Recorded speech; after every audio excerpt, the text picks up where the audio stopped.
Obrigado por avisar, viu, cara? Sempre que lembrarem, pessoal, porque eu realmente, cabeça do tiozão aqui, meu, já era, viu? Não tá funcionando mais não. Então, dá um toque pra gente aí.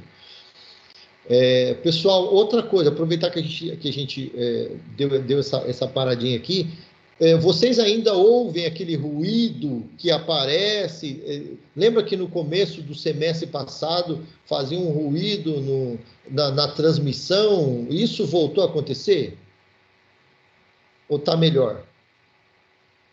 Tá bem melhor, hein, Para professor? mim está melhor. Ah, legal. Tá melhor, professor Tá Renato, tá melhor. Fala, Simão. Na verdade, eu abri aqui abri a caixa de abelha aqui e tirei aqui tinha uns monstrão aqui, aí eu tirei. Então vamos ver se. Mas se não melhorar, se voltar de novo, vocês me deem um toque aí, porque aí eu faço a substituição do notebook de novo, tá bom? Beleza. Isso aí. Então, os procedimentos concursais também são chamados de execuções coletivas. Gente, pensa bem nesse termo, execuções, e aí para vocês que já passaram por processo civil, vocês passaram então a estudar processo de execução, certo? E aí a gente tem aqui ou cumprimento de sentença depois daquela fase de conhecimento lá no processo de execução, tá certo? Observe que a gente tem também essa característica, tá certo? Falar desses procedimentos concursais, nós estamos falando especificamente de execução, porque qual é a finalidade aqui? É a expropriação patrimonial para satisfação de credores. Tá certo? Então veja que uma expropriação não vai acontecer numa fase de conhecimento lá no processo civil, não é isso? Lá no processo civil é dar a conhecer acerca daquele determinado direito.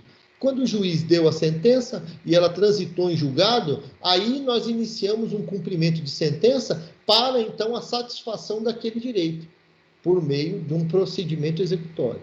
Tá certo? Então, quando a gente fala de falência, nós estamos falando de liquidação do patrimônio, tá certo? Está executando aquele patrimônio do empresário devedor para satisfação dos interesses daqueles credores. Legal? Tanto é assim, turma, que os procedimentos eles são tão similares que a pedido de recuperação, ao deferimento do pedido de recuperação judicial, aí você vê, agora eu não falo de falência, falo de recuperação judicial.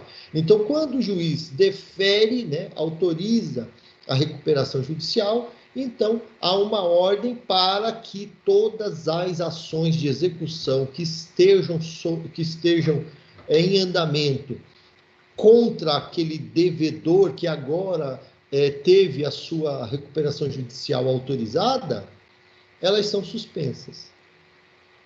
Então percebe o seguinte, o empresário está aqui numa situação de dificuldade.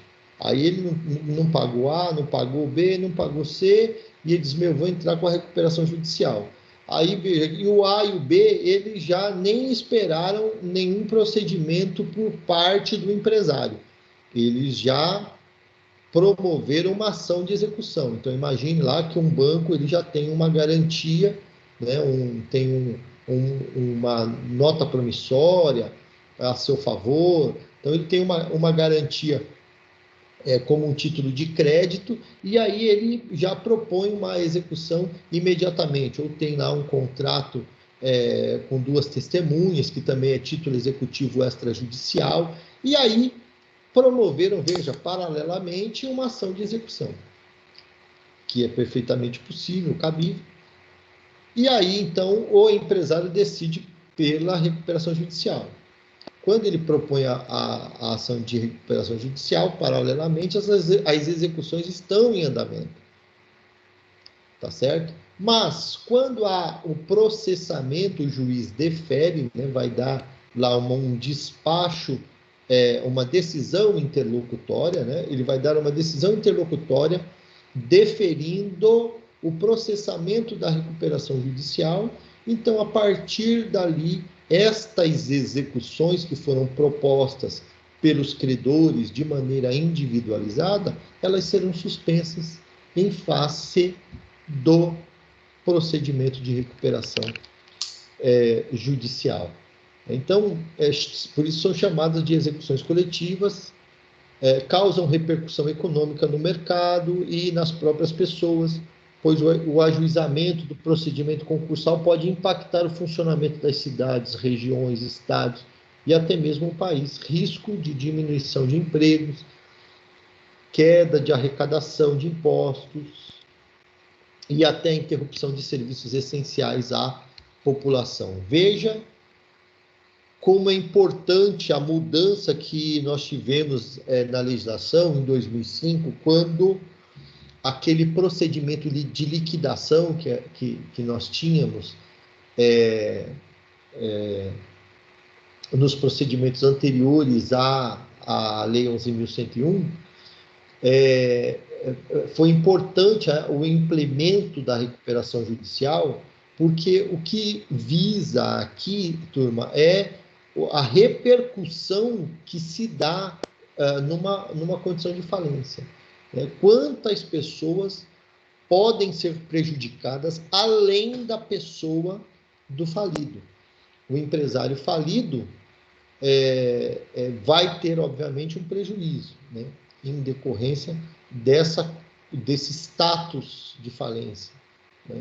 Mas pode acreditar que ao lado dele estarão outras pessoas, e a gente inclui aqui o Estado, que deixa de arrecadar, os trabalhadores que agora perderam o seu emprego e nem sequer verbas rescisórias receberam.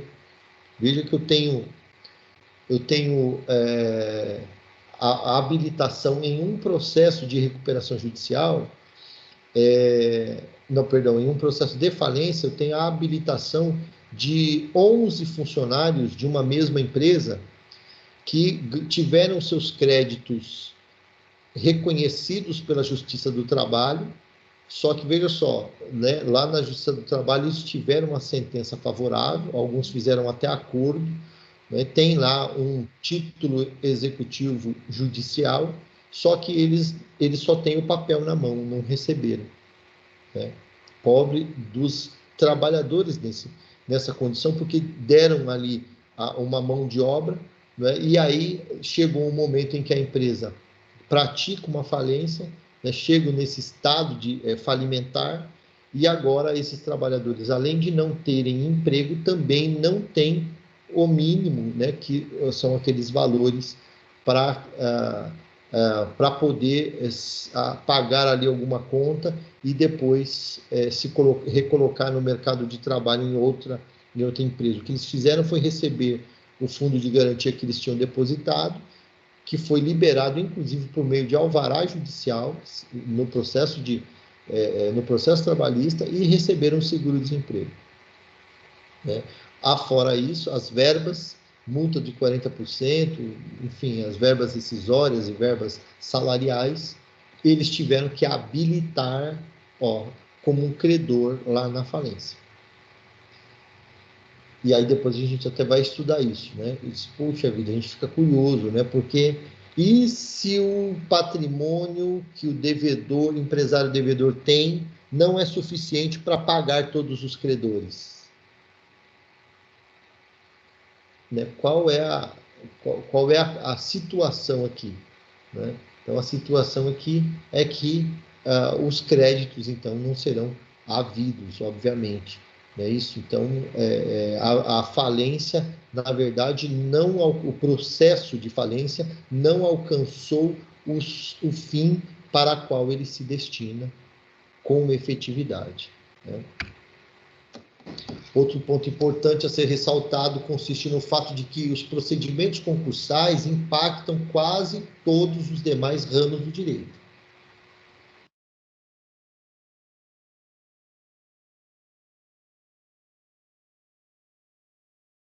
Que ali nós teremos também alguma dificuldade, alguma procedibilidade que vai suscitar a atuação desses demais ramos do direito. Então, veja, quando a gente fala de direito concursal, quando a gente fala de falência e recuperação judicial, eu coloco em pauta também outro ramo do direito, que é o direito das obrigações. Percebe? Existem obrigações ali, obrigação de pagar, obrigação de receber, dar, fazer, não fazer, que estão sendo colocadas em questionamento. Eu tenho o ramo do direito tributário, porque normalmente o empresário que está na condição de falido, ou o empresário que está na condição de pedido de recuperação judicial, certamente, pessoal, um dos seus credores é o Estado. O Estado deixou também de receber, de arrecadar. Entendeu? Professor, desculpa, na tela está aparecendo a imagem da galerinha aqui conectada, não a do senhor do slide. Porque ela deu uma falha aqui na minha internet, aí por isso que aconteceu isso. Vamos voltar lá.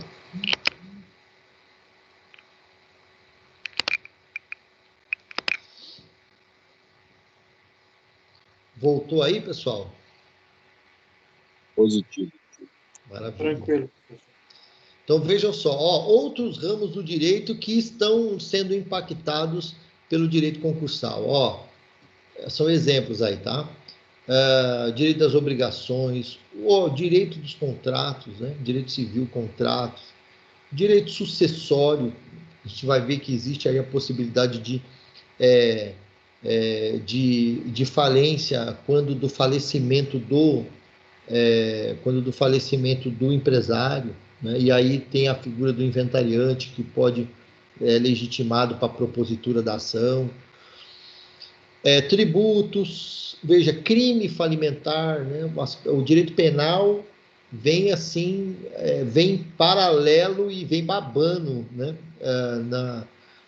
Nas falências. Pode ver aí que o empresário ele passa um aperto não só financeiramente, mas passa um aperto com relação à resposta que ele tem que dar para a sociedade em relação à sua conduta empresarial. Veja que aferir lucro durante a atividade é bacana, não é? Mas tome cuidado, porque o aferir lucro sem gestão e às vezes até por uma ocorrência, como nós vimos, que a afetação de falência e recuperação judicial pode vir por uma série de fatores, inclusive por questões econômicas, né? Então, mudança de tecnologia, isso tudo pode implicar aí num resultado de passivo, de aumento de passivo até chegar a uma falência de uma empresa, né? E aí, nessa situação, vai sobrar também para o empresário. O empresário vai ter que responder no processo de falência o aspecto criminal. Vai acontecer como um cliente meu que foi apertado assim ao extremo, inclusive numa audiência que eu participei naquela ocasião, eu participei como testemunha dele, eu não estava como advogado, estava como contador dele, e aí um colega meu estava atuando como advogado e eu como contador, porque eu fazia a contabilidade dessa empresa. Rapaz, e aí nós encaramos um promotor de justiça lá que eu vou te dizer uma coisa, rapaz. Ele era mais bravo que o professor Guilherme. Ele queria de qualquer jeito extrair alguma informação de que houve desvio de bens, e quando na verdade não houve, né? O meu cliente pegou o que tinha sobrado no estoque lá, ele vendeu e pagou os fornecedores que ele pôde pagar, os empregados, quitou os empregados, zerou com os empregados e no final ficou devendo só para banco. Ficou devendo para 3 instituições financeiras e ele diz, eu prefiro dever para o banco do que dever para esses outros que foram aí mais próximos da minha atividade, etc. E aí foi um momento de bastante tensão, inclusive nessa eu tenho boas lembranças aí do meu depoimento naquele dia. foi bastante interessante, né? Porque o promotor de justiça não sabia que eu era advogado, e eu nem me identifiquei porque eu estava ali como testemunha e na pessoa e como contador. Mas foi interessante porque ele achou que a gente ia dar vamos dizer, uma aliviada no depoimento, né? Enfim, o fato é que vários ramos do direito vão ser objeto de afetação ou de envolvimento a partir aí de um procedimento concursal que eventualmente um empresário possa se ver envolto, né, diante de uma situação dessa, né? Professor, só uma questão. Quando se trata aí de falência, né? Vamos supor que o empresário não tenha condições de arcar aí com todos os credores. O senhor disse que se for caso um funcionário, e o salário que esse funcionário, ou esse crédito que esse funcionário vai acabar recebendo aí ou não, for de sustento para a sua família, como que fica? Ele se torna um credor com uma condição especial, recebe na frente dos outros?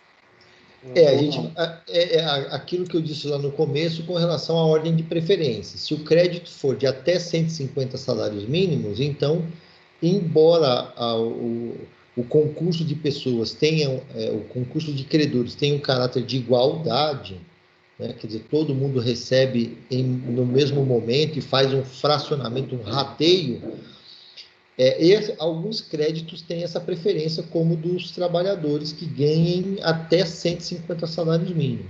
Então, se o crédito for de 150 mil do empregado, ele tem direito de preferência em relação a um crédito do banco, por exemplo, que seja de R$1 milhão. Então, por exemplo, imagine que a única arrecadação que teve gerou um valor de R$200 mil. R$200 mil e só tem 2 credores, um trabalhador e o banco. Não vai dividir 100 para cada um, certo? Vai privilegiar o crédito do trabalhador em detrimento do crédito dos demais credores. Essa é a linha geral, certo? O crédito tem vários trabalhadores e, dentre os trabalhadores, tem aqueles que têm crédito superior a 150 salários mínimos. Esse trabalhador, embora o crédito dele também tenha caráter alimentar pelo direito do trabalho, certo? Este caráter alimentar fica em segundo plano aqui no direito concursal, certo? Ele vai entrar na vala comum dos demais credores, tá bom? Só aqueles limitados a 150 salários mínimos. Perfeito, professor. Então aí seria a única hipótese, uma das únicas hipóteses aí que vai quebrar essa coisa no direito concursal, correto? Isso. A gente vai ver ainda algumas outras hipóteses, por exemplo, como aquela que eu disse, em que o credor tem um direito real de garantia, né? Então, ele tem lá um imóvel que, quando ele fez o empréstimo, né, o credor fez um empréstimo, ele pegou um bem em garantia, tem lá um carro alienado, o carro da empresa ou do empresário. Nesse caso, ele tem um direito real de garantia. Pegou um imóvel lá e gravou na matrícula do imóvel aquela alienação. Então, nessa situação, há um credor também com preferência, né? A gente chama de credor não quirografário, né? Mas a gente vai falar disso também um pouquinho mais para frente. Perfeito, obrigado. Em momentos de dificuldades, as partes devem ter o aparato jurídico necessário para ultrapassar as barreiras que impedem a sua continuidade. Ter consciência de que talvez deva-se encerrar as atividades e pagar os credores com os ativos que sobraram e se reabilitar para a prática de atos após decorrido o prazo previsto em lei. Então, o que é essa frase aqui no contexto? Então, veja só. E aí, isso cabe muito ao advogado que atua no direito empresarial. Ele precisa não conhecer somente da estrutura do direito empresarial, mas é importante que ele tenha conhecimento também de gestão empresarial. Por quê? porque ele vai fazer com que o empresário reflita sobre os riscos de manter uma atividade que está em declínio, ao ponto de dizer, olha, eu acho que é melhor você, será que não é melhor você encerrar as suas atividades enquanto você pode pagar os seus credores, e aí você vai ficar fora do mercado por um tempo, a depender do caso concreto, vai se reabilitar para retornar à sua atividade. Não é melhor você fazer isso do que você insistir na atividade e depois aquela sobra que você tem não ser suficiente para saldar os seus credores, e aí depois esses credores ainda continuar com a execução individual à margem da falência? Porque vejam, turma, ó, já vou até adiantar também para vocês, não pense você que o credor que não recebeu na falência não pode depois dar continuidade numa ação de execução que ele já tinha movido antes do pedido de recuperação judicial, por exemplo, ou da falência, por exemplo. Tá certo? Ele vai sequenciar aquela execução individualmente, vai pedir desconsideração da personalidade jurídica, vai para cima dos bens da pessoa do indivíduo. Tá certo? Então, que às vezes a pessoa pode pensar assim, bom, legal, a minha empresa não tem nada, eu durante a atividade eu tive o meu lucro e peguei o lucro e comprei bens imóveis transferidos, estão todos no meu nome, eu vou pedir a quebra da empresa, a falência, ou vou esperar que um credor o faça, e beleza, eu não tenho dinheiro como pagar, eu fico devendo aí para esse pessoal e aí eu fico livre da dívida. Mentira, isso não acontece, certo? Os bens que tenham em nome da atividade serão alienados e vendidos para pagamento desses credores, e a diferença vai ser objeto de cobrança de outra forma. Legal? Então, os credores poderão continuar na cobrança aí, tá? O empresário não estará livre depois da falência se os bens que ele tem à época da decretação da falência não sejam suficientes para a quitação de todos os credores, tá? A partir do momento em que não existe mais possibilidade patrimonial ou financeira de honrar com as obrigações assumidas, o direito deve proporcionar às partes uma forma de solucionar a questão. Então, perceba, turma, imagina que o empresário está lá, ele diz, eu não tenho condições aí de arcar, os bens que eu tenho são insuficientes para a quitação dos créditos em que eu sou devedor. Aí, veja que isso extrajudicialmente ou à margem de uma regulação do direito, isso fica inviável, né? Até porque os credores poderão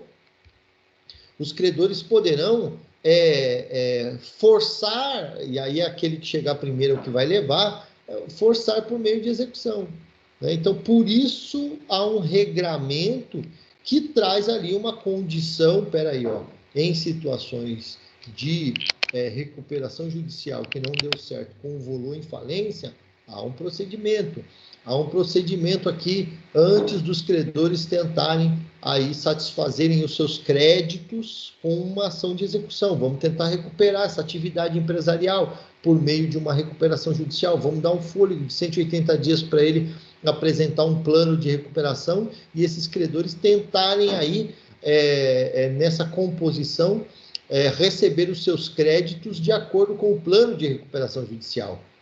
Então, veja que existe aqui aquele cuidado do legislador no sentido de estabelecer um regramento para essas condições, justamente para que não haja desigualdade em relação à condição de intervenção estatal, né? Sim, aí o direito concursal abrange a recuperação judicial, instituto voltado para o reerguimento, olha o termo, né, reerguimento, vai reerguer o devedor empresário. Então, guarde isso aqui vai ser objeto de prova.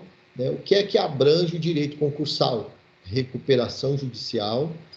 Para que serve a recuperação judicial? Para reerguer o devedor empresário.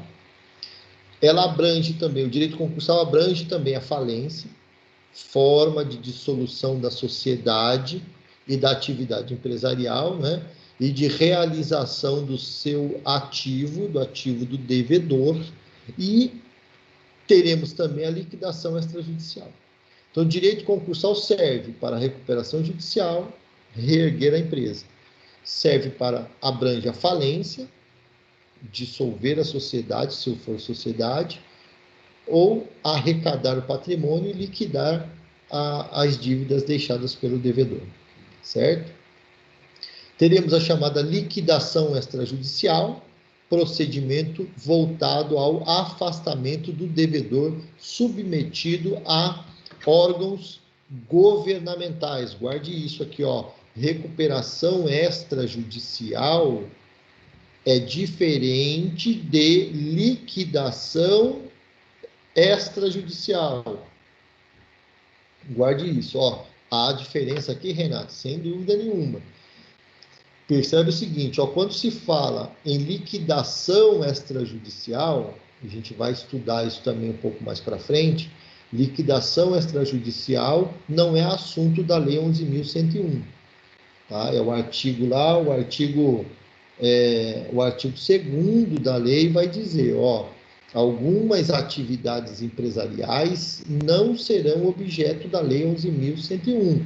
Por quê? Porque elas serão objeto não de recuperação judicial ou de falência, mas de liquidação extrajudicial. Quais os tipos de empresa? Aquelas empresas que estão submetidas, ou aquelas atividades, melhor dizendo, aquelas atividades que estão submetidas a órgãos governamentais.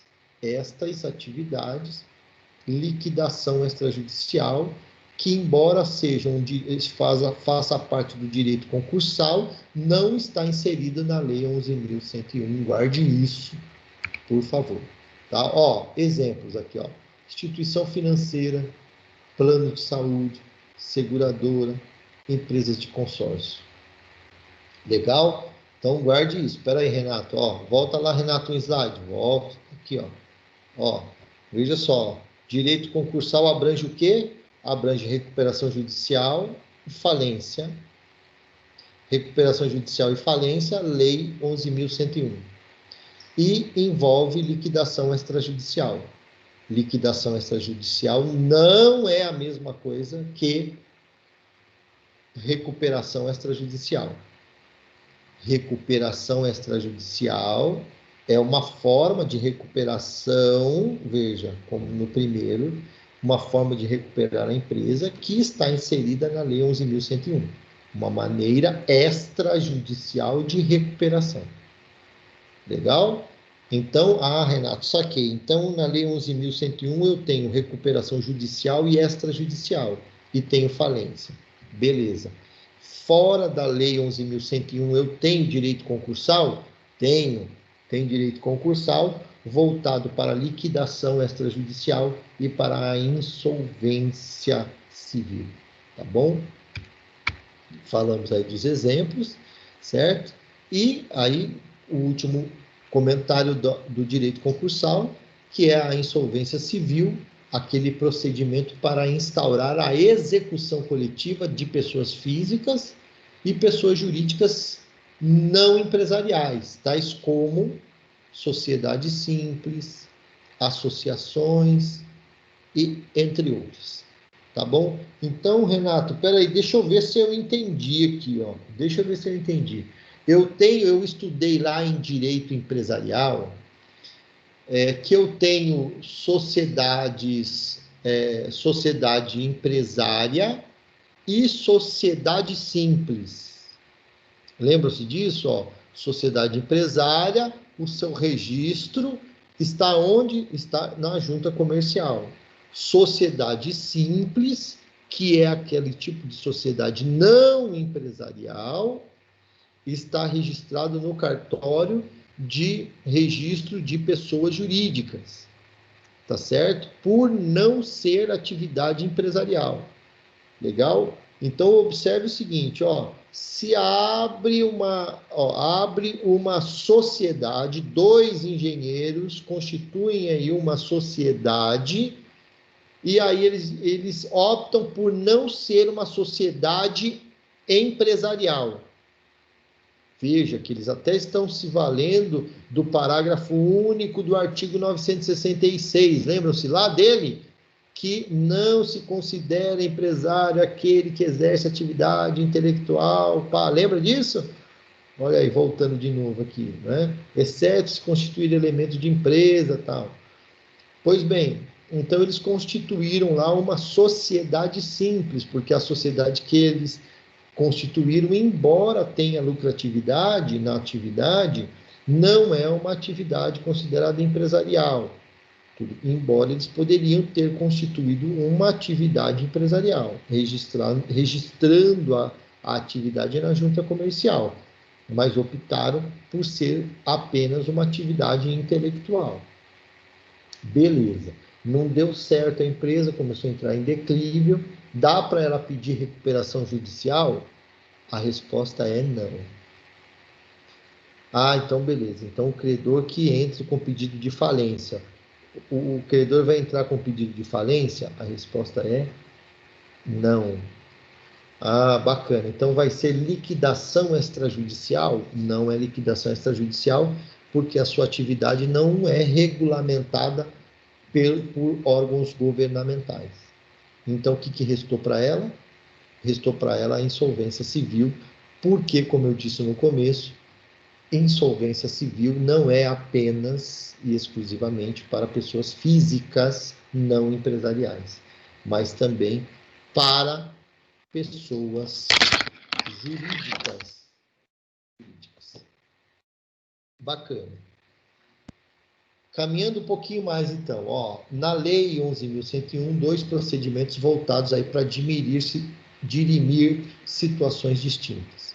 Enquanto o procedimento de recuperação judicial visa reerguer a empresa, a falência visa dissolver sociedade e buscar garantir isonomia quando da liquidação dos ativos no pagamento dos credores.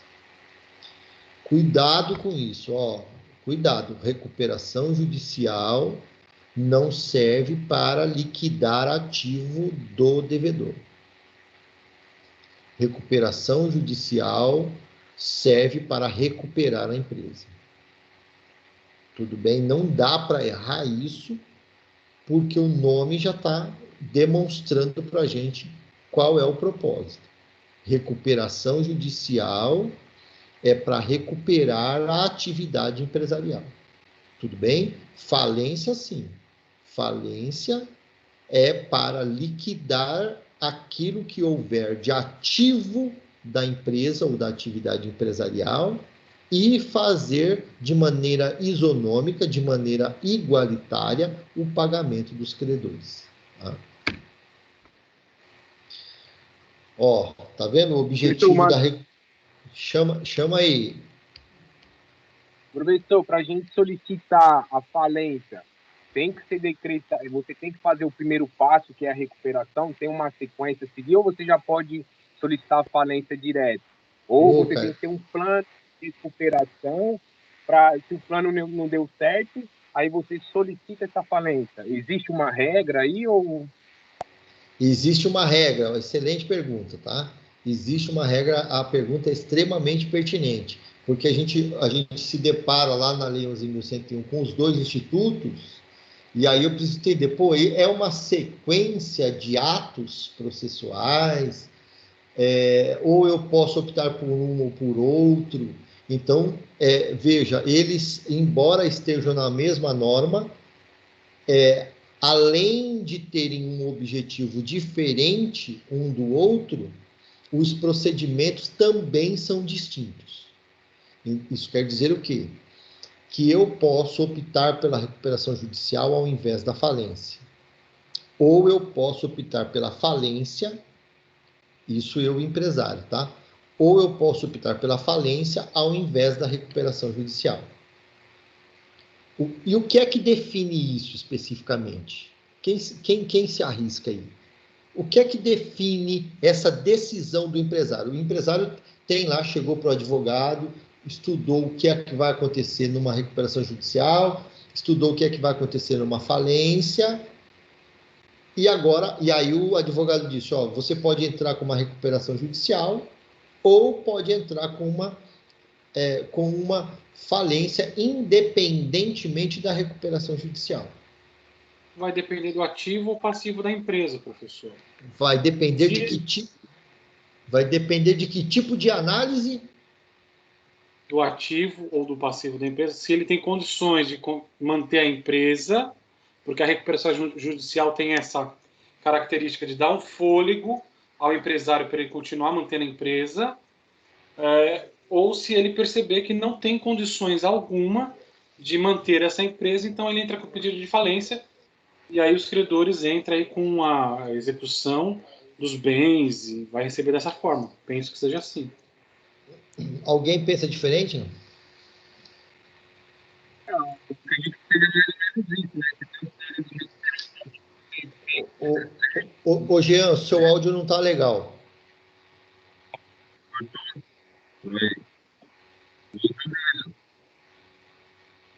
Ainda tem uma abelha aí também, hein, meu? Igual ao meu computador. Vixe, mas... Oh, Tá normal? Melhorou. Não, mas eu acho que é mais ou menos isso mesmo. Se você tem um plano de recuperação e é um plano bom, entendeu? Eu acho melhor optar por essa situação. Agora, se você vê que esse plano você não tem um plano legal, vê que vai aumentar a sua dívida, entendeu? Eu acho melhor optar pela liquidação. No slide anterior, eu acho que mostrou até uma questão assim, né? Se eu não estou enganado. Professor, antes do senhor responder, já aproveitando esse embalo aí, o juiz pode entender, mesmo que o cara opte lá pela falência, ele pode entender que é melhor a recuperação, por exemplo, se a empresa tem uma relevância no setor, em algum segmento do setor industrial estratégico, por exemplo, automóvel, sei lá, a Volks quebrou, vamos supor aí, né? A Petrobras, sei lá, alguma coisa nesse sentido. Bom, agora o senhor está com... É isso daí. Entendi. Tá bom. Então, ó, vamos no seguinte. O primeiro ponto aí respondendo a do Marcos, para depois voltar na do Jean. O juiz não tem a prerrogativa, tá? Ele não tem essa prerrogativa de não acolher o pedido de falência, tá bom? Existe um trâmite aí dentro do procedimento de pagamento, etc., mas regra geral não fica vinculado ao juízo fundamentar uma decisão de improcedência de um pedido de falência nesse quesito.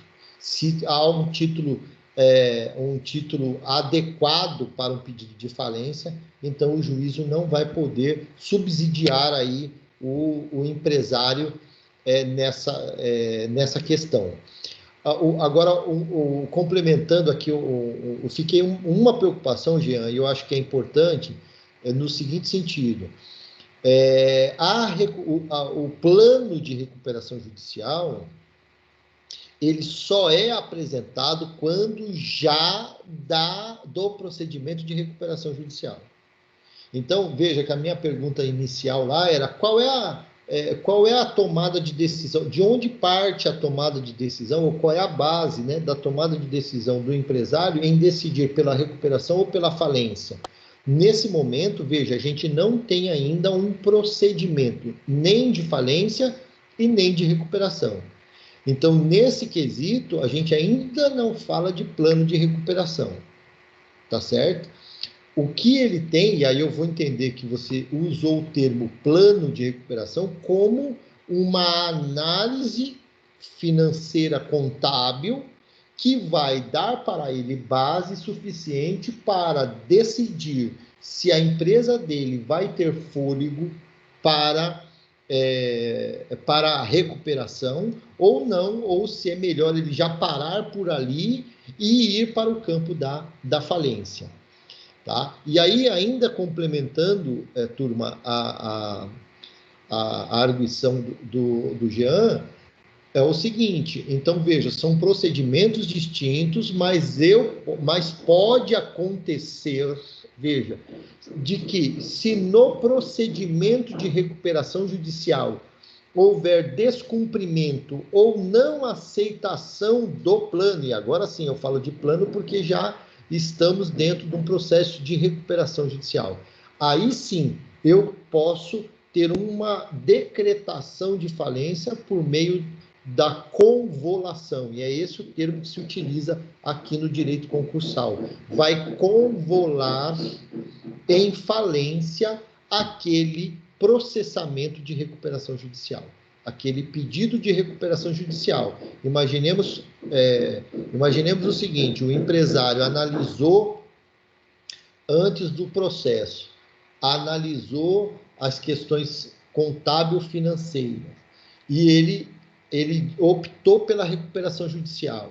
O juiz deferiu a recuperação judicial, deferiu, ele apresentou lá documentações, certidões, etc., e o juiz deferiu a recuperação judicial.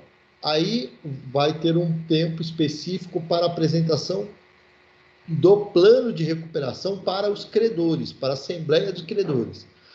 Na Assembleia de Credores, os credores não aprovam o plano.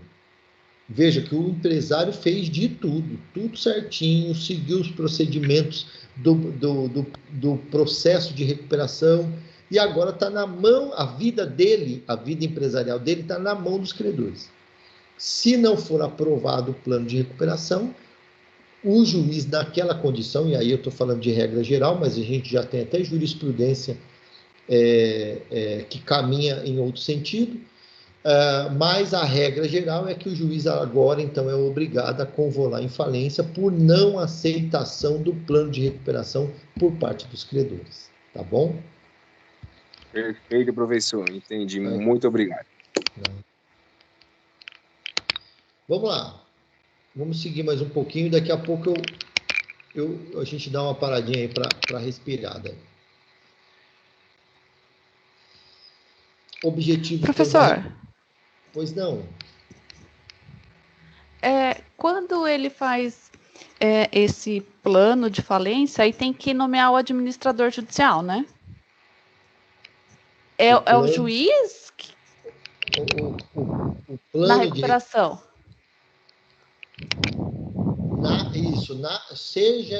É a Priscila que está falando, né? Sou eu. Tá. Então, Priscila, seja na recuperação judicial ou seja na falência, haverá designação de um administrador judicial para acompanhar a vida financeira da empresa. E em algumas situações, há até a determinação de afastamento do empresário da atividade empresarial. E aí, olha que bacana, aí a gente lembra lá da teoria da empresa que a figura do empresário já não é mais importante hoje no direito empresarial brasileiro. Por quê? Porque o que importa é a atividade. Então, veja que num plano de recuperação, num processo de recuperação judicial, é possível que o juiz, então, vá designar uma administradora, um administrador judicial que vai pode afastar o empresário das suas atividades para o bem da atividade, inclusive, né? Para que haja realmente a evolução e a satisfação, seja da recuperação ou seja da liquidação daqueles bens para a satisfação dos credores. Esse administrador, então, é nomeado pelo juiz. Era essa dúvida que eu tinha. Show, legal, é isso aí. É como se fosse um perito, assim. Ou não? Não assim, não que é de escolha do juízo. Isso, pensa pensa no direito de família, pensa lá no direito de família como sendo lá na sucessão, no inventário, pensa no inventariante. É mais ou menos essa figura. Ele vai ter do juízo a nomeação e o encargo, né, a incumbência de gerir bem aquele procedimento de recuperação ou gerir bem a arrecadação do patrimônio e a venda e a satisfação dos credores. Então, ele é nomeado pelo juízo. Entendi. O administrador judicial é diferente do comitê de credores. Ele não precisa ser parte do comitê de credores. Ele pode ser uma pessoa à parte desse comitê. Ele não é do comitê de credores. Ele é um gestor da massa falida. Isso, ele é um gestor da massa falida. Assim como o inventariante, ele gerencia a massa do espólio de bens do falecido, o administrador judicial, veja que o termo é judicial porque ele é nomeado pelo juízo, embora ele não seja servidor público, né? Inclusive existem muitos, e aí fica aí uma deixa para quem gosta de direito empresarial, existem muitos escritórios de advocacia especializados em falência de empresas, e são nomeados, são escritórios, aí é uma pessoa jurídica que é nomeada como administrador, né? Professor, uma pergunta. Antigamente, né, quando eu trabalhava com advogado trabalhista, e naquela época eu ouvia falar nesse chamado síndico, né, que administrava esse tipo de coisas. Por exemplo, os bens, né, que o juiz afastou o empresário e ficava o síndico nomeado pelo juiz para administrar. Substitua o nome síndico por administrador, é a mesma função. Ok. Tá? Mas é isso aí. Na sua época, que o senhor é mais antigo do que eu, né? o senhor quando estudou direito empresarial, ainda era direito comercial quando do início da vigência do Código Comercial em 1850.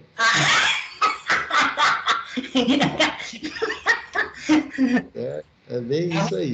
Então, aí... Sobrevivi até agora, né? Exatamente. Forcei a barra agora, hein, Jean, com o seu Joel, hein? Brincadeira, hein? Deixa eu caminhar um pouquinho e a gente para, mais uns 5 minutinhos, gente, ó. Então, a recuperação judicial tem por objetivo viabilizar a superação da situação de crise econômica financeira do devedor, a fim de permitir a manutenção da fonte produtora. Gente, ó, guarde isso aqui, ó. Qual é a ideia da recuperação judicial? Não é recuperar lá a figura do empresário, que lá na teoria dos atos do comércio era o comerciante e a ênfase era dele. Não. A ideia agora é manutenção da fonte produtora. E a fonte produtora não necessariamente é a figura do empresário. A fonte produtora é a atividade explorada por aquele empresário, certo? Então, fonte produtora do emprego dos trabalhadores, dos interesses dos credores, promovendo aí a preservação da empresa. Esse termo também é importante, ó, preservação da empresa, por quê? Porque ele nos remete a um dos princípios do direito concursal, princípio da preservação da empresa, e a outro princípio, função social, certo? Ó, ao princípio da função social, além do estímulo da atividade econômica. Qual é a deixa aqui para a gente, pessoal? A recuperação judicial, ela é mais interessante do que a falência, se vocês perceberam. E é mais interessante para o empresário, porque a gente às vezes olha para o empresário e diz, pô, você estourou a empresa aí, agora quer se valer e continuar no mercado. Ainda assim é melhor que ele continue no mercado, turma. Não só para benefício dele e da família dele, mas em benefício de toda uma coletividade. Tá? E essa visão a partir a partir do entendimento desse princípio lógico de que a empresa ela tem uma extensão muito maior do que a vinculação de lucratividade para aquele seio familiar. Tá?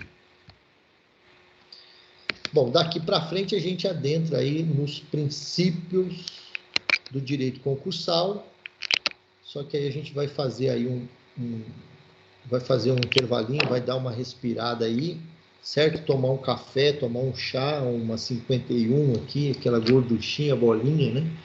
Para depois voltar e falarmos um pouquinho dos princípios, tá bom, pessoal? Vamos então, agora é 8h35, quando for aí 10 para as 9, a gente está retomando nossas atividades aí. Beleza, minha gente? Beleza. Combinado, professor. Ok, professor.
Vamos lá, pessoal.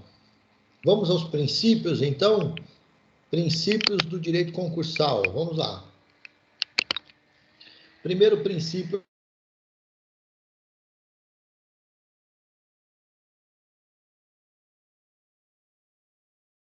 Quando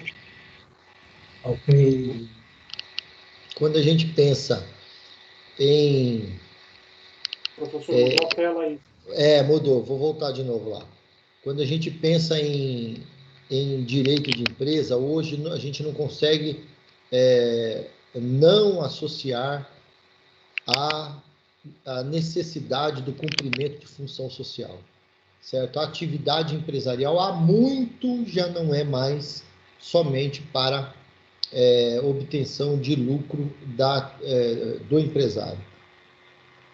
E aí a gente abarca aqui, ou inclui aqui no direito concursal, esse princípio que também é um princípio do direito empresarial, o princípio da função social, princípio que deve se considerar a atividade desempenhada, possuindo relevância para a manutenção da fonte produtora, de geração de empregos, capacidade contributiva para o fisco, especialmente para cumprimento de obrigações perante os credores, motivo pelo qual não pode ser desempenhada somente pelo interesse do individual, ou do empresário individual, ou então da sociedade, dos seus sócios, né?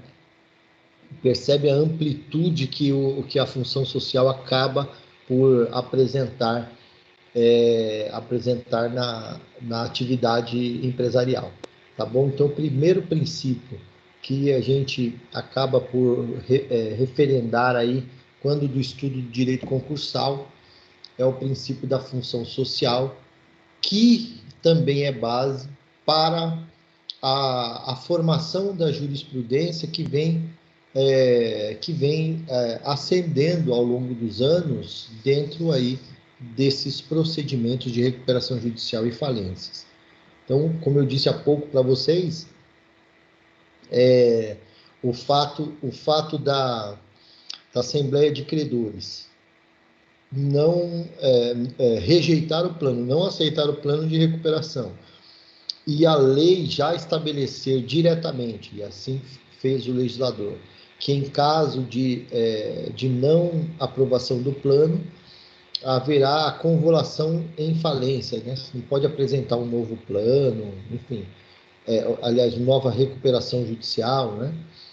E aí a jurisprudência flexibilizou, né? Relativizou aí essa norma pragmática no sentido de permitir que o juízo possa, observado aí uma característica de continuidade da empresa, com fundamento no princípio da função social, estabelecer um regramento que possibilite aí a aprovação do plano, ainda que depois haja recurso por parte daquele colégio de credores, né? Princípio da função social. A recuperação judicial exige que o devedor apresente um plano que convença os credores de que é viável a sua recuperação. Estes terão a oportunidade de se manifestar ao longo do procedimento. A gente vai estudar isso com um pouquinho mais de calma, mais para frente, vai ver aí os procedimentos. E votando a Assembleia de Credores, né, ao longo do procedimento, e votando na Assembleia de Credores a concordância ou não do plano de recuperação. Aí aqui uma pergunta, né, para a gente refletir. Caso os credores não concordem com as alternativas apresentadas pelo devedor, ainda assim a recuperação judicial poderia ser concedida pelo juiz, adotando como fundamento o princípio da função social da propriedade? Veja que a pergunta, vocês já têm a resposta a partir daquilo que eu mencionei para vocês no slide anterior. certo? Então, a parte aí da doutrina, da jurisprudência, já consolidando um entendimento de que a base no princípio da função social da propriedade permite que, ainda que a lei estabeleça que os credores, não concordando com o plano, a situação seria de convolução e falência, que se permaneça a recuperação judicial. Então, perceba que, a depender do tipo de credor, o credor não está lá interessado na recuperação judicial, porque o que ele quer é receber imediatamente, e aí olha para o credor, verifica que, olha para o devedor e verifica que ele, naquele momento, ele tem liquidez da dívida por meio do seu patrimônio. Olha que interessante. Aí ele diz, bom, é melhor eu receber agora do que arriscar que esse empresário continue aí com a sua atividade na recuperação judicial e acabe por colocar em risco esse patrimônio o patrimônio que hoje existe. E aí lá na frente eu não recebo nem em liquidação. E aí ele acaba optando por não aprovar o plano de recuperação. Entende? E aí, nessa situação, veja só, aí aparece aí a jurisprudência dizendo, não, calma, não é assim, né? O que deve prevalecer, deve-se dar ênfase aqui, não é o interesse individual, né? Não é o interesse individual do coletivo, ou até mesmo daquela coletividade agrupada no rol de credores, né? E também, ou olhando para o interesse do empresário, temos que olhar para o interesse da sociedade como um todo. Pois bem, um outro princípio, a gente também comentou dele no começo, né? Princípio da preservação da empresa. Esse princípio consiste para avaliação de pleitos de recuperação judicial, na consideração do interesse coletivo na manutenção das atividades em detrimento do interesse individual do empresário ou da própria sociedade empresária ou de um credor para colocar em segundo plano o propósito de liquidar a empresa. Então, veja que há quase que uma similitude na configuração desse princípio em relação ao princípio da função social da propriedade, certo? A preservação da empresa, e aí leia a empresa, tome cuidado aqui, leia a empresa aqui, não no sentido subjetivo do termo, mas empresa no sentido objetivo do termo. Puxa, Renato, eu não lembro qual é a diferença de empresa no sentido subjetivo e empresa no sentido objetivo do termo. Agora fodeu, né? Puxa, e agora? Como é que eu vou lembrar isso? Claro que você lembra. Lembra que empresa no sentido subjetivo, nós estamos falando da pessoa do empresário, guarde isso, lembre-se que a gente disse isso lá em direito empresarial. E empresa no sentido objetivo está tratando essencialmente do estabelecimento. Então, o princípio da preservação da empresa consiste em trazer como interesse aqui, não o interesse individual do empresário, mas da empresa. Alguém vai dizer, é a mesma coisa. Não é a mesma coisa, porque o sentido aqui da empresa é no sentido objetivo, é de preservação do estabelecimento, preservação da fonte produtora. Tá?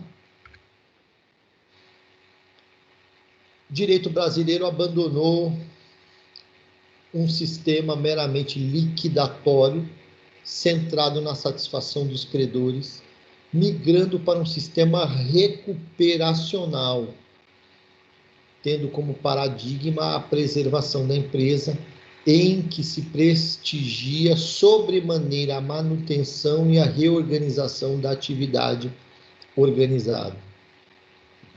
Então, ó, guarde isso. O que a gente tinha comumente inicialmente, né, quando se falava em direito concursal, era a liquidação. Não deu certo a atividade? Vamos liquidar, certo? Agora não, certo? Com força que nós temos aí nesse princípio de preservar a empresa, dá ênfase agora na reorganização, na reestruturação desta atividade, né? A maioria dos tribunais de justiça tem concedido a recuperação judicial, ainda que o devedor requerente não apresente certidão negativa tributária, requisito exigido para efeito da recuperação judicial. Isso aqui é um ponto interessante também, que o judiciário tem visto, até com base aí nesse interesse, nesse princípio da preservação da empresa, essa condição que a lei estabelece da obrigatoriedade da apresentação de certidões negativas para o deferimento do processamento da recuperação judicial. Vem comigo aqui, ó. Preste atenção numa coisa aqui. Vem cá.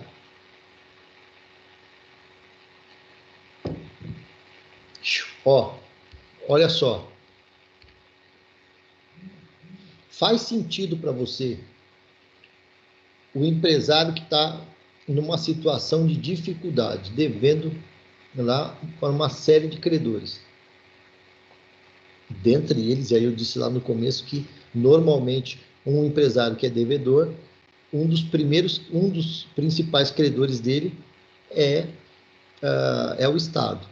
Até porque, gente, quando um empresário está na sua atividade empresarial e ele começa a ter dificuldades financeiras, a primeira coisa que ele deixa de pagar, você já sabe o que é. A primeira coisa que ele deixa de pagar são os tributos. Porque os tributos, em primeiro momento, não engessam a atividade dele. Veja só, se ele deixar de pagar o fornecedor, engessou a atividade. Se ele deixar de pagar o trabalhador, engessou a atividade. Não é isso? Ó, segura um pouquinho, Sr. João, só um minutinho. Isso por quê, gente? Porque é inerente da atividade empresarial, lembrem-se lá do conceito de empresário, que o empresário é aquele que exerce profissionalmente a atividade econômica organizada. Lembre-se do termo organizado aqui, que se refere ao quê? À reunião dos fatores de produção. Renato, quais são mesmo os fatores de produção? Lembrem-se lá, fatores de produção: mão de obra, capital, matéria-prima ou insumos e tecnologia. Então, veja, quando eu deixo de pagar o fornecedor, eu abro mão de ter insumos, de ter matéria-prima. Quando eu deixo de pagar o trabalhador, eu corro o risco de não ter a mão de obra. Então, veja, o empresário que está em grau de dificuldade na sua atividade, ao invés dele deixar de pagar estas pessoas que estão diretamente vinculadas à consecutividade da atividade, ele vai optar por deixar de pagar os tributos, porque nos tributos, até que o Estado comece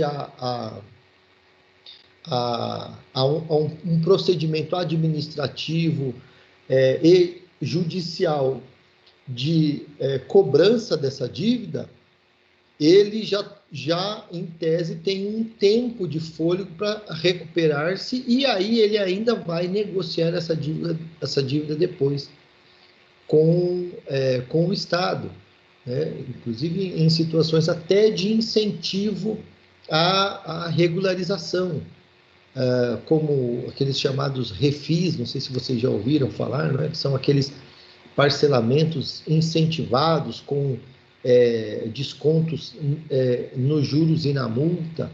Então, veja, faz uma opção das dívidas ali e opta por aquela que vai ser mais longínqua a cobrança, né? Pois não, Sr. Joel? Eu estava lembrando aqui que o governo criou o BNDES, esse BNDES ele tem como finalidade de entrar nesse plano de recuperação das empresas? Não, o banco de financiamento... Não, BNDES. BNDES. Se estiver falando do BNDES, está falando do Banco de Desenvolvimento. Isso. Ele é vinculado para empréstimos, né? E não vinculado aí à recuperação judicial. Ele não foi criado para socorrer o empresário falido ou o empresário em recuperação judicial. Ele foi criado para subsidiar a atividade econômica como um todo. Então, é o empresário que vai conseguir um financiamento lá com um incentivo de juros mais atrativo do que os juros num banco privado, por exemplo. Tá? É mais ou menos nesse caminho aí. Né? Obrigado, professor. Tá bom? Muito obrigado. Nada.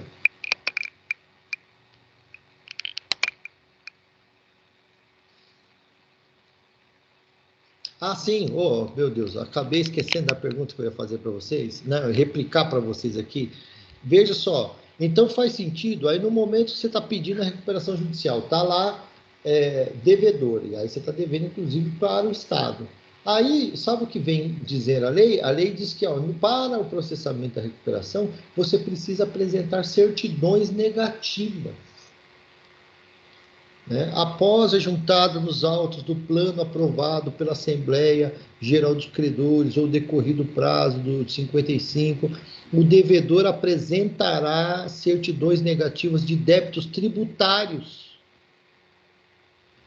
Pô, gente, isso aqui é uma loucura, né?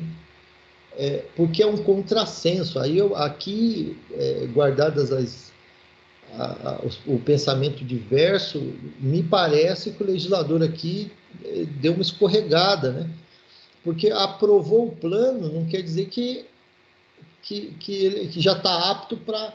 Aprovou o plano, aí ele vai ter então que pagar a dívida que tem com o Estado para conseguir uma certidão, para apresentar, para que seja aprovado, então, para que haja consecutividade do plano. Percebe? Então, em algumas situações, aí a gente já, com base no princípio da preservação da empresa, tem se afastado a obrigatoriedade de apresentação da certidão negativa de débitos. Né? Alguns empresários fazem o seguinte, até dentro do próprio plano de recuperação já inclui esse credor Estado, colocando lá, fazendo um parcelamento. Né? E aí apresenta lá um parcelamento extrajudicial diretamente com o órgão de arrecadação, e aí consegue lá uma certidão, suspende, né, a sua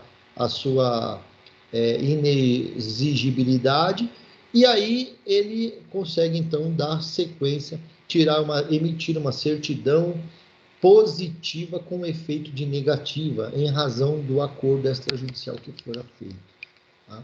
Então, veja, embora a lei determine que no caso lá do plano de recuperação judicial aprovado, seja necessária a apresentação de certidão negativa de débitos tributários, há também aqui uma relativização, uma flexibilização em respeito ou com fundamento no princípio da preservação da empresa.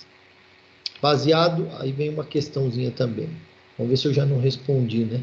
Baseado no estudo dos princípios e da razão do Instituto, você é favorável à flexibilização dos requisitos da recuperação judicial para proporcionar maior oportunidade de maior utilização do princípio da função social da empresa?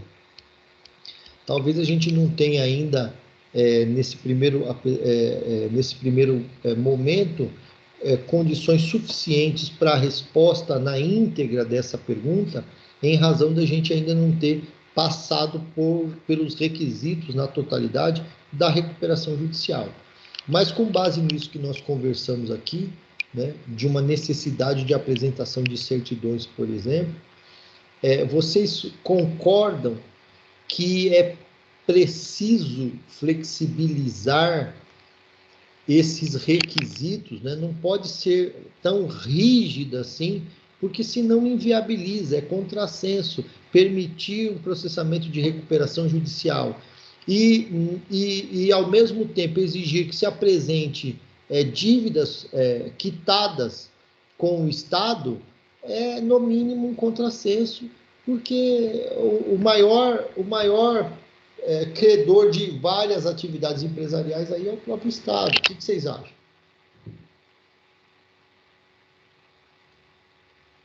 Na minha concepção é o dissenso, né, professor? Primeira pessoa aí que vai ficar sem receber é o Estado, o município, a União, né?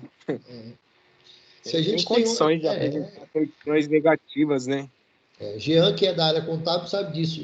A maioria dos clientes que vocês têm lá no escritório de vocês, quando está em situação financeira difícil, a primeira coisa que a gente faz é isso. Até a própria orientação do contador, às vezes, é nesse sentido, não é isso, Jean? Exatamente. Deixa de pagar esses tributos, né? Visando aí um possível parcelamento incentivado, né? Os refis, aqueles parcelamentos que dão anistia, né? Perdão aí no desconto, nos juros e na multa, entendeu?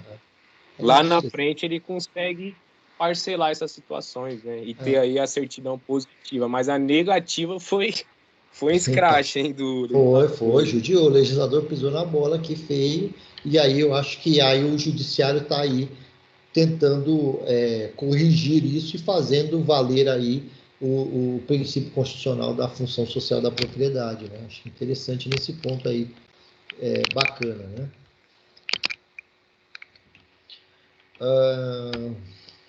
Princípio do par conditio creditorum, né? O princípio da condição de paridade entre os credores. Guarde esse princípio também. Então, veja, princípio da função social, princípio da preservação da empresa e da condição de paridade entre os credores. Consiste num princípio qual devem ser assegurados a todos os credores, veja, a igualdade de tratamento e de direitos na execução concursal, quer dizer, direito a voto, direito de participação nas assembleias. Vocês vão perceber que no processamento há um edital que apresenta um rol de credores que o empresário apresenta. Depois ainda o juiz dá uma decisão, e aí eu faço constar do edital um edital para chamar eventuais credores que o empresário não indicou no rol, para que tenha um prazo de se habilitar. Quando o empresário apresenta o crédito de determinado credor e o credor tem uma impugnação em relação àquele valor que foi apresentado, há um espaço de tempo em que é possível criar ali uma habilitação de crédito, impugnando para discutir especificamente o valor do crédito. Então, imagina, se eu sou credor do empresário, e aí ele não me paga faz um ano, aí eu tenho um contrato que estabeleceu lá um percentual de juros e multa. Aí ele apresenta lá no plano de recuperação ou lá no rol de credores, ele apresenta o meu nome e o valor da dívida. Aí no valor da dívida ele coloca o valor original sem considerar esses termos do contrato. Pô, aí me quebrou as pernas, né, não? O que eu faço? Aí eu vou então impugnar aquele valor que foi apresentado. Veja, tudo isso é feito, turma.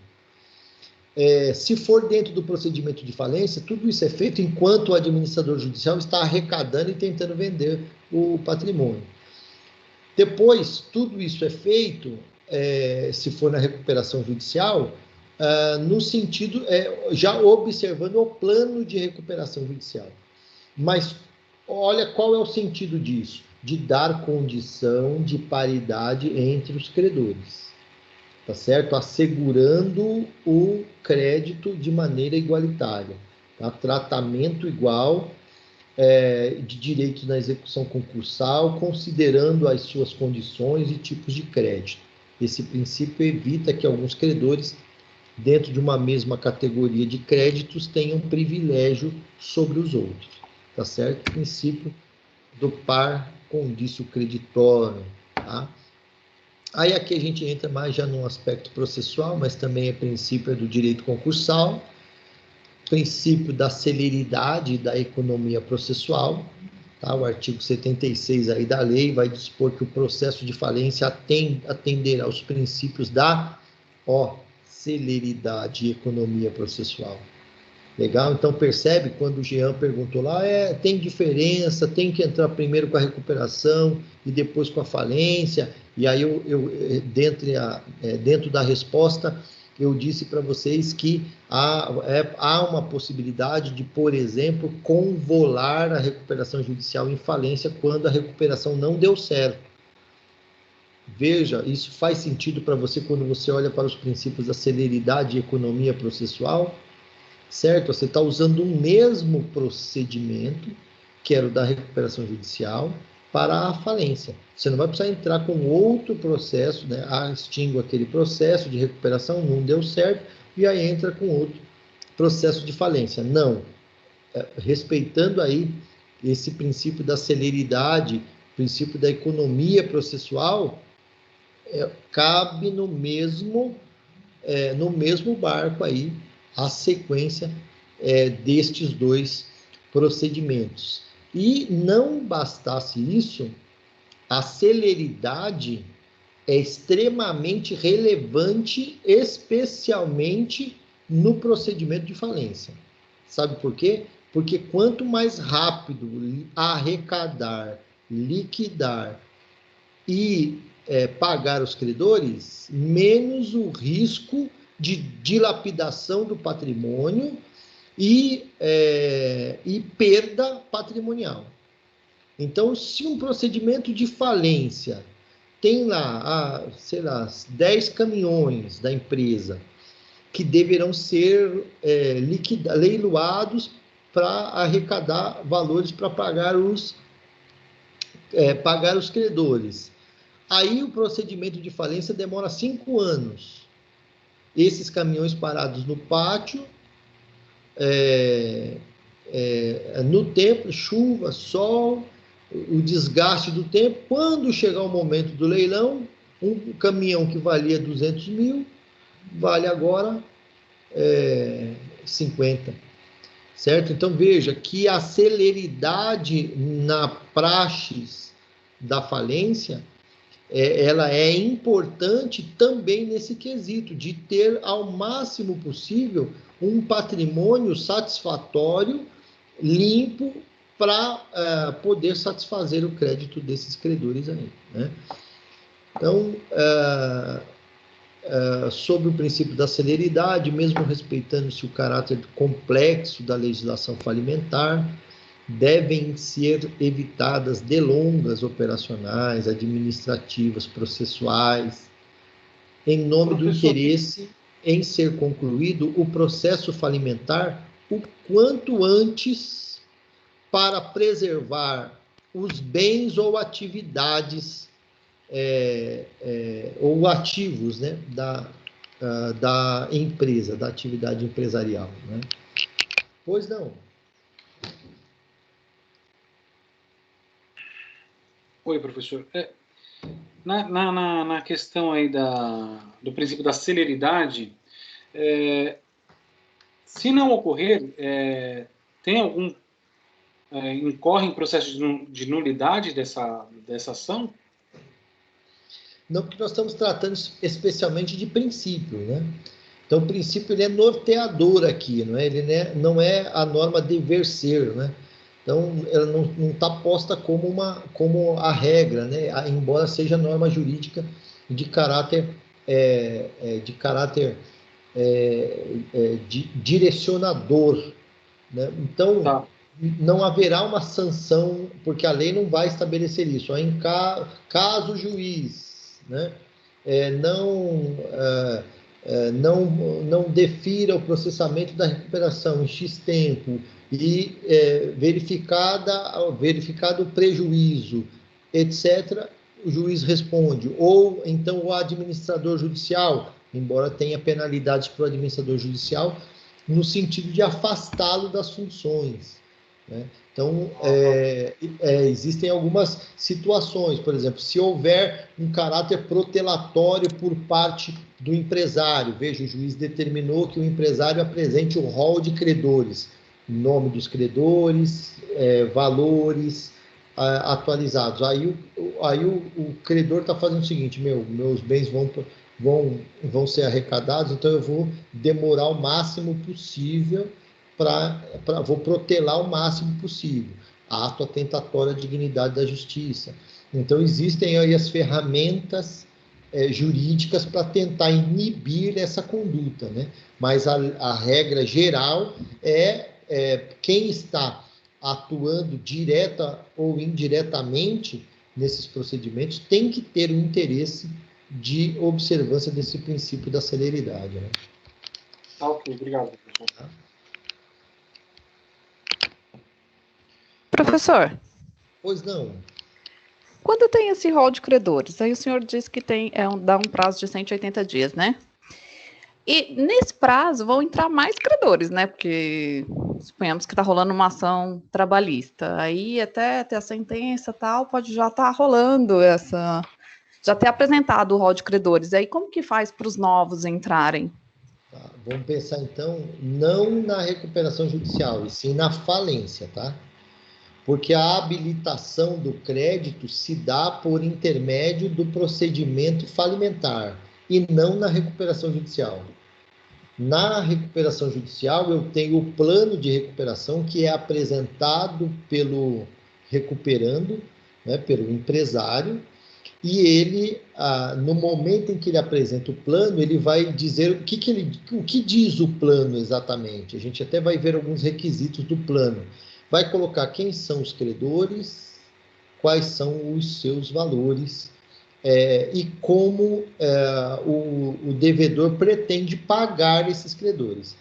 Neste momento, eles são chamados, certo? Aí, veja, se eventualmente um credor ficar de fora, esse credor, ele pode, por exemplo, pedir a falência, mesmo tendo um procedimento de recuperação. Embora o procedimento correto é ele pedir a habilitação. E a habilitação se dá de que forma? Inicialmente, o juízo vai determinar a expedição de um edital de convocação. Eventuais credores deste devedor deverão habilitar o seu crédito a um procedimento de recuperação judicial, papapá. Antes disso, aí fala, mas como é que esse credor vai saber? Né? Talvez seja essa a pergunta, Priscila, talvez seja essa a pergunta aí, colegas. Como é que o credor vai saber isso mesmo, que ele foi incluído ou não na recuperação judicial? Primeiro, tem como ele saber que existe uma recuperação judicial. De que forma? Quando o juízo defere o processamento, que vai dar o tempo de 60 dias para a apresentação do plano, o juiz já vai determinar que a junta comercial acrescente no nome da atividade empresarial em recuperação judicial. Então, isso quer dizer o seguinte, se o nome da empresa é Renatos Bar Limitada, então, quando o juiz autoriza a recuperação, vai uma informação lá na junta comercial pedindo para inserir na minha denominação. Aí no meu caso não é denominação, no meu caso é razão social, porque eu estou usando o meu nome próprio, né?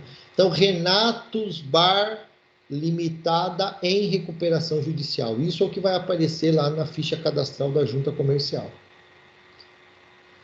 Isso, inclusive, eu até questiono muito isso também, porque isso é uma condição de inibir novos fornecedores. Porque se você fornece matéria-prima para mim e aí eu vou buscar matéria-prima. Você atualiza o meu cadastro lá e vê que a minha ficha cadastral aparece que eu estou em recuperação judicial, você vai querer vender para mim? Acho que não. Ou, Não. ou por exemplo, se você me dava 60 dias para pagar, agora você vai falar, me paga em 45, em 40. Então, isso engessa a minha atividade empresarial. Né?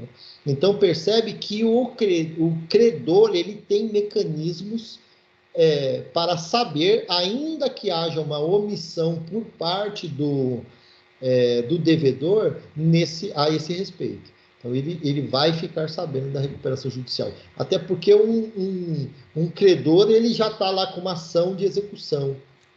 Se o cidadão está me devendo há 1 ano, eu já propus uma ação de execução e a minha ação de execução vai ser suspensa a partir do processamento. O juiz processou a recuperação judicial, determina que todas as execuções que estejam contra aquela atividade sejam suspensas. De repente, eu estou querendo saber o andamento da minha execução, para ver se já penhorou os bens lá do devedor empresário. Eu vejo que o processo está suspenso. Aí eu falo, mas por que está suspenso? Porque houve um processamento de recuperação, um deferimento do processamento de recuperação judicial. Aí o que eu faço? Pego aquele crédito meu e levo lá numa habilitação para o processamento. Obrigado, professor. Nada.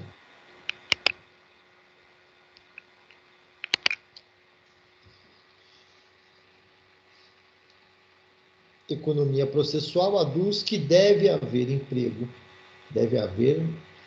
existirá emprego mínimo de atividades judiciais com os melhores resultados de atuação jurídica nas esferas civil e criminal. Os referidos princípios possuem uma razão de ser. A demora no processo falimentar ou recuperacional cria riscos, olha aí que eu falei, de deterioração dos ativos das empresas.